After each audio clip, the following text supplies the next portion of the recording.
Well, today marks 3 weeks since the Colorado mom was last seen, and while police continue to look for clues and search for Kelsey Berreth, the family insists they're running off without warning. It's just not like her. She wouldn't do that. It's not in her character.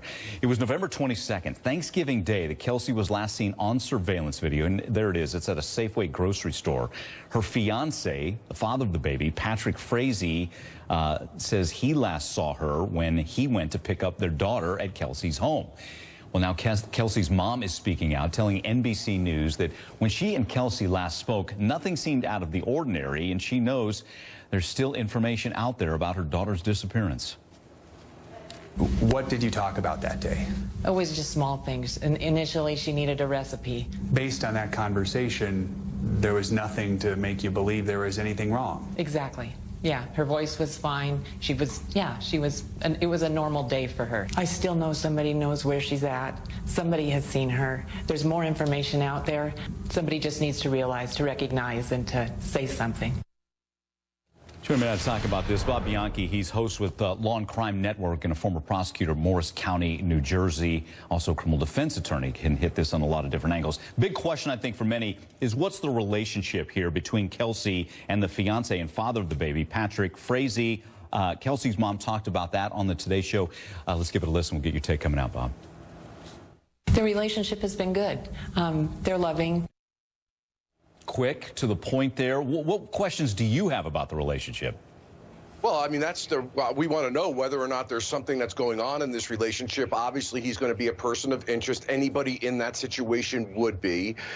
From what we understand, the mom's saying that they had a loving relationship, and he has been fully cooperating with law enforcement to the full tilt. He's given DNA samples. He's given his cell phone over. He's been cooperating with them in every way, shape, and form. So, you know, they're going to be looking at the data download and the data dump to see whether or not she eventually wound up in Idaho. Was he involved? Was his phone moving in those directions? Where was he at the time of the disappearance? Mike, the only thing that's surprising to me is that she was gone for a number of days, and he never had done anything about that. It'll be interesting to see from the electronic data whether he was texting her, whether he was reaching out for her. So that's an important fact that the police will be looking into.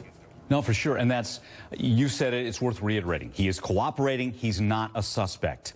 But I think a lot of our viewers go, wait a minute, it's Thanksgiving. This isn't just a Thursday. It's one of the biggest holidays of the year. And you are engaged. You have a child together. Isn't that a base question? Even as an investigator, why aren't you guys together? What's going on here?